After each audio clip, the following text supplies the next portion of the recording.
Hello guys, late na ako sa work. Yan. Yun na. Diba? Bagyo umulan, umaraw po bagyo, papasok si Inday.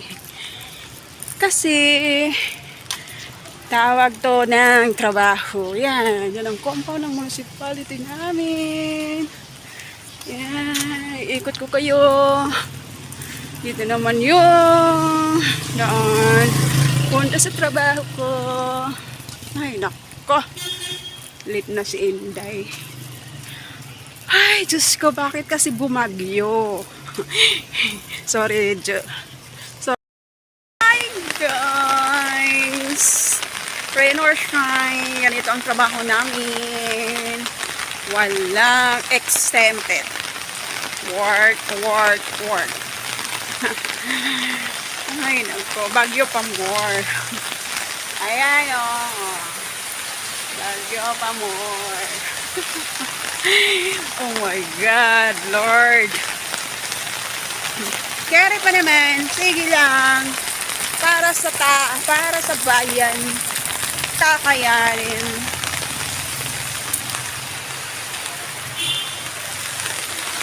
Hi, guys. Nako, takot na ako dyan guys. Kinakabahan na ako dyan medyo kasi nga takot ako sa kidlat at kulog. Pinaobserbahan ko ang palibot. Baka kumulog at kumidlat. Nako, talagang tatakbo si Inday sa pinakasulok na hindi niya makita ang liwanag ng kidlat. Mabuti na lang wala guys. Thank you Lord. Thank you Lord. Sana naman hindi na umulan at matigil na ang bagyo. Lord, please help us. Nahuminto na ang bagyo. Na-highlight tayo nito. Sana hindi. Ay, dito na ako guys sa trabaho ko. Ay. Diba? Kanya si Inday. Hindi na ka. Oh, diba? Hindi na kayo uniform. Hindi na kayo uniform si Inday.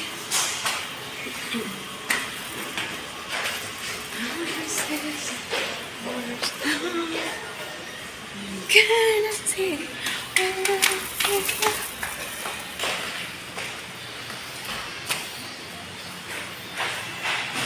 Tidak ko sa time.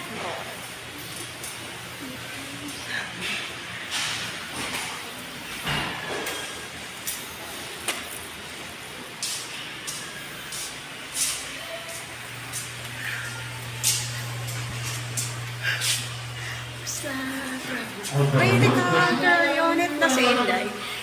Papasok na si Inday. Ongoing UB. Ongoing UB daw. Let's say... Papasok pa ba ako? Okay guys, dito na ako sa mall. Uwian na guys. Wala kasing tricycle, kaya naglakad ako na naman.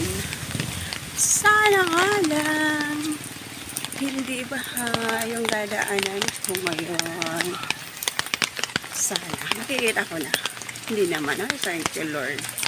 Hindi naman ba yung dadaanan ko ngayon? Thank you Lord.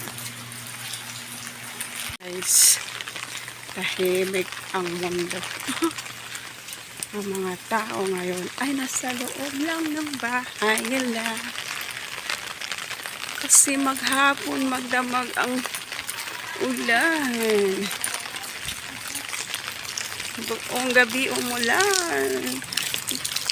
Tapos ngayong umaga guys, medyo naman humangin-hangin ng konti.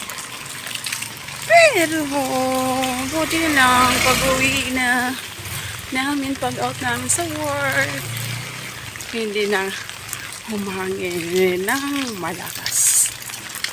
Ay. Yung guys, dito pa lang ay baha na to, pero noong unang nakaraang taon, dito guys, baha to. Baha dito pag umuulan noon. Mabuti lang hindi na ngayon. Kasi kung ganito lang pa na pag magdamag na naulan dito, guys. Baka na dito sa dinadaanan ko. Ito ang mismong dinadaanan ko, guys. Pagpasok mo sa gitba na talaga yan. Hanggang doon sa pinakadulo.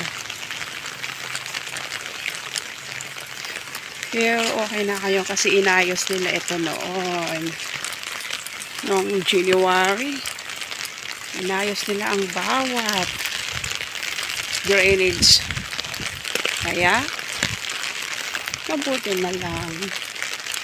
Kahit umulan magdamag hindi na bumabaha. Sana nga lang tuloy-tuloy na ganito para masaya. Pag umuwi ka sa trabaho, galing sa trabaho, at maglakad ka kahit umuulan, magdamag, at least walang baha. Dito guys, baha ito dati. Nung mga last year, ganun. Pag kunting ulan lang, baha na agad. Bubusay na lang na yung management nila dito. Na nag-ano din sila. Inayos yung drainage nila sa subdivision na to. Oh guys, malapit na ako sa apartment ko. Ay, paniguradong tulog ako ngayon magdamag. Kasi bukas pali. Oh no, not bukas. Mamayang gabi uli. Pasok na naman si Inday. Kahit bagyo yan na guys, sumalakas-lakas na ang hangin uli. Oh no. Bilis-bilisan mo na Inday. Bago lumakas ang ulan at hangin. Oh guys, paano hanggang sa muli nating vlogs. Thank you for watching. Guys, please don't forget to subscribe and like. Thank you.